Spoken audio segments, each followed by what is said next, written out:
Okay, good afternoon. Penang, simply the best. I better say this, if not Lim Guan Yin won't let me leave Penang today. Okay, first of all, I'd like to thank Steve Miller. If you ever win this contest, you must buy him dinner. Without this Philo here, there is no contest. This Philo wants to expand. I must say things for Alliance Bank because they are paying for a lot of things, except the 250 which I'm paying. Alright, Alliance Bank wants to assist you all to make you all great entrepreneurs. That's why because of this special program, people like myself and a few others top entrepreneurs are going to come and join us to assist you all, and maybe in terms of coaching, maybe in terms of giving you a talk how to become a great entrepreneur. Mr. Sun, I think from Alliance Bank, asked me just now to talk a bit about myself instead of the program. I'll do that, Mr. Sun. I'll be at Parliament 2 minutes. When I was 30 years old, like most of you here, I couldn't stand working for people. Anyone of you here? Alright? So I couldn't stand working for people. I worked after I graduated from University of Malaya. After I graduate, I got a job, top student. I got a job even before I graduated. I work in a bank. 5 years. Every day I quarrel with my boss.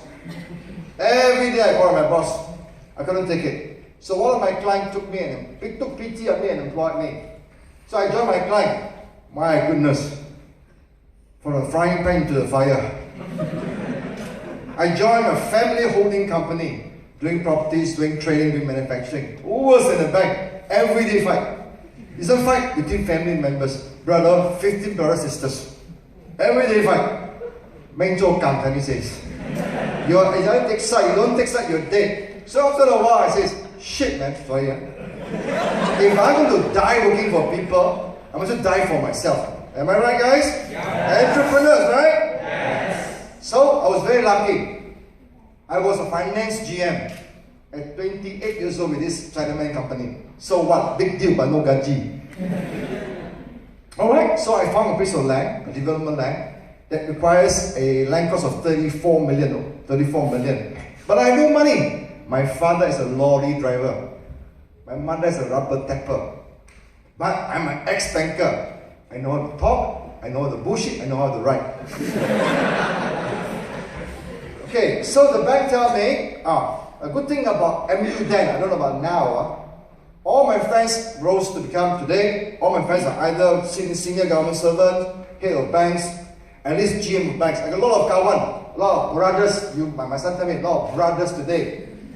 Those days we don't call brothers. Those days we call member. We don't call each other brother, we call, hey, member, can tolong. That's how we use those days, member, not brothers. So, the loan was 34 million for the land. We need 20 million for working capital. So, total 54 million. Now, how to borrow 54 million when you don't have money? But I was lucky. I got 50,000 ringgit from gambling on stocks. So, I called a fantastic idea. I went to the bank, not Alliance Bank. I went to the bank, I told the bank, now I got this land, fantastic land. First project, 255 acres. 5 acres, 2 acres. With no experience in development. I told the bank, this is 255 acres, but I need 54 million. I sell you my life. I mortgage myself to you. The bank says, you sure or not? So I told the bankers. Now, at the point of time, very lucky. The bank is a foreign bank. Foreign bank says, well, if you earn interest alone, it's very hard to make money. Because interest is what? 0.5, 0.2, 0.3 above your cost lending rate, right? The bank says, okay, I'll lend you whatever you want, but I want profit sharing. Now banks can't do it. 1989 banks can do it. Today, Mafia, the banks cannot do profit sharing. The banks cannot even charge you excessive fees. But then the banks will be able to do. So being a banker, very good in restructuring. I say, okay, you take whatever interest you want, and I give you 70% profit. I take only 30%. I was telling myself, gaji pun cukup already. And the bank gave me 54 million. That's how I started. With the 54 million, took one project, the bank made the most out of it. I maybe make 10 million only. That 10 million is my seed money. From there, I started one project after another. Then I went to SP Setia Berhad. When I became CEO as Mr. Satya Bahan, Satya was only market cap of 300 million. I grew it all the way up to 9 billion ringgit in 18 years. Now, then I quarreled with my major shareholder, PNB. I disagree with them on Malay issue policies. So what do? Entrepreneur, what do? You walk away, right? I am an entrepreneur. I listen to your rubbish. Telling me how to run my business, is it? Would you do that? So, general offer came, I sold off all my shares. And what do? Start all over again.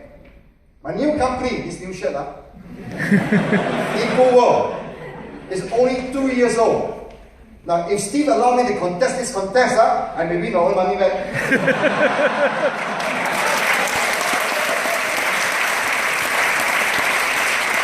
But of course, I cannot contest because I'm a chief judge now, okay? So, Eco World, 2 years. I started Eco World. Today, Eco World, in 2 years' time, we have 5,000 acres of land. Hopefully, by end of this year, when we complete the restructuring exercise, remember, I'm an ex-investment banker, yeah? Eco World will worth 5 billion ringgit. That's what we're going to do. Do I give up? First point of entrepreneurship. Never give up. Second point, don't take rubbish from other people. Am I right now? Someone can tell you, hey, you sell Kia, what can you do with this idea, man? Who would believe in you as a young man of 20-something years old and do your own business? Cannot. The reason why I agreed to Alliance Bank to be chief judge because it takes me back to days when I was as young as you are. When I was still 20-something, 30-something. When I had the freedom of what I want to do. Because entrepreneurship one day will drive the country. Because for us to develop country, entrepreneurship is key. Today, Malaysian government is top heavy. Push it down. You must do this, you must do this, you must do this. But you look at US. Why US is such a great country? It's driven by entrepreneurs. Then the country will be great. It cannot be the government telling you what to do. You must do this, you must do that, you must do that, do that. That is not entrepreneurship. That's Papa give you something to do, right? You must be entrepreneur in the spirit. This is why I agree with Steve Miller to chair this committee of entrepreneurship. Why am I looking for a chief judge? Someone with a stupid or silly idea that can convince me it will work in the long term. But of course, I'm not the only judge, okay? There are other judges around who must be convinced too. But as a chief judge, I'm looking for the extra in you. Somebody with some idea. Well, the criteria is that you may not have to make money. Am I right, Steve? Alright? Okay. So 6 is not bankable, some of you. Most of you, your ideas are not bankable because you are young, you are below 3 years. 3 years, how to make that kind of money? No. We are looking for someone with spirit, someone with idea, someone who can tell us that I can imagine in 10 years' time you'll be a great guy, a great entrepreneur. Someone who can conquer the world. When we bought Battersea Power Station 3 years ago, you know like Quilo in London tell us? When we bought, you read about these papers, isn't it? Battersea Power Station. When we bought Battersea Power Station in London, 400 million pounds. I convinced Malaysian government and British government. It says the British government, the press, so unfriendly. If you can succeed in Battersea Power Station, the pigs can fly in the sky. Babi boleh terbang. Terrible, this Quilo one. Terrible. So what do? We took all the insults in London. We worked on it. Sandabi, Satya, Ika, we worked very, very hard. And today, Battersea has sold more than 1.5 billion pounds. Work site is on site. Quite now. I'm Mr. Liu, how are you, sir? Mr. Liu, how are you, sir? I used to joke with the Prime Minister before we went to London to work. Remember, I'm an MU boy. I'm not an overseas graduate like a lot of you. My son Melbourne, UCL, but I'm not. I'm an MU boy. Okay? Before I went to London to do Battersea Power project, I do not know any sir or lord. In TV or movie, wow, sir man, lord man, big deal, right? Big deal, right? Wow, this guy's a lord, this guy's a... Today, I dine and wine in the house of lords. Today, I employ 2 lords to work for me. So, I'm trying to tell you, they are all the same. Because we never conquer the market, we have a fear in ourselves, a fear in your head. You must conquer everything in your heart, in your mind, to be a true entrepreneur. You must conquer.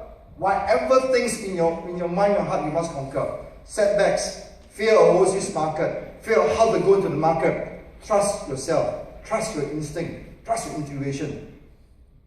But don't do stupid things. Alright? Now, when you want to conquer any market, first thing you do, ask yourself, you have the idea. Next question, do you have the team behind you or not? Do you have people to help you, to assist you? When I first started, back days in Bukit Indah, Ampang, I only a finance manager, GM, I know nothing about development. What do? I go look for engineer, QSs, everybody else who can do work that I cannot do. And today, most of my seniors who joined me then are still with me, 20 years down the road. Of course, today they're all millionaires now. Because I took care of every one single of them. So same thing, you are starting out. Find the idea you have. Build people around you who can complement you, who can assist you. Never employ a best friend. Or best, never bring in your wife. Unless your wife truly complements in terms of skill sets. Unless your wife truly complements you in skill set. If not, please don't. Unless your wife, anybody one partner say that? Okay, this is my story, okay? Unless the wife complements you truly. If not, you work on your own, bring people with the skill sets that can complement you. Whatever that you don't know how to do, you bring someone who can do it for you. And build the team from scratch. And then, of course, you must also learn from people like Paul later, or people like whatever training they'll give to you, how to structure your business going forward. You must have the idea, the grand vision, the grand idea, that's fine. Then the people. Next level is what? Next level is the machinery, your infrastructure. How you scale from here to there. If you only have idea and people with no structure, you're also going to fail. You must have a structure. How you run this, how you run that, do this and that. You must put all into place. Then you will succeed. But for the contest is concerned, we are only looking for the idea today. Okay? If you are contesting, when you face us, me and all the judges, talk about your idea, what you want to do. Don't talk about structure, don't have to talk about the future. Just talk about what you're going to do, what idea you have. Convince us. This is for companies less than 3 years old. First prize, $250,000. Hey, my friend said, my own money, yeah? You want to win money from me? Not so easy, yeah? So you make sure you are brilliant. Make sure your idea is so fantastic. It can be an old business, it doesn't matter. How you do things differently from the previous guys. Am I clear? It doesn't matter if it's an old business. If it's a char kway teow store, why not? If it's a cafe, why not? But tell us how different you are. What's so special about your cafe? What's so special about your char kway teow? Every time I go Penang Road, the auntie, chow. Poor auntie, man. She said 1 minute, 1 plate, isn't it? And how much can she earn? She cannot scale. She cannot scale her business. You young people must think of how to scale a business. Then your velocity will grow. Then you can be one day, you'll be standing here, you'll be an entrepreneurship award named after you all. Okay? So hopefully you'll participate. You must always thank Alliance Bank for what they can do for this next 3 months, very challenging. I'm going to give you hell. When you participate, you don't expect me to say, Aleng Chai, oi, how are you? How's it today? No, I'm going to give you hell. Because for you to win this, we're going to push you. You have to be a deserving winner. Because if not, then a mockery of this whole process is going to do for you. We're going to push. If you say that I'm there because I'm very bored at home, I got extra money, my father gave me some money to go do businesses, you'll be out straight away, man. I won't let you win. I won't let you clear second round. You have to show us. But if you are from a rich family, fine. You must be passionate enough for what you want to do. Father give you money is fine. But passionate enough that your idea is so fantastic, you're prepared to sacrifice everything just to achieve the dream of being an entrepreneur. When you succeed as an entrepreneur, depends on your yardstick. What is your yardstick? Money? Position? Family? Or what? It's up to you. your own yardstick. When you succeed, whatever yardstick you are, you become a millionaire, multi-millionaire, or billionaire, it's up to you. It's your yardstick. Or you're happy because you've done so much for society, it's up to you. Okay? It's up to you. But before you succeed, work very, very hard on your idea. Because when you do that, and you achieve it, the world is so, so beautiful. It's so, so beautiful. I hope to see all of you there, okay? Thank you very much. Thank you, Alliance Bank.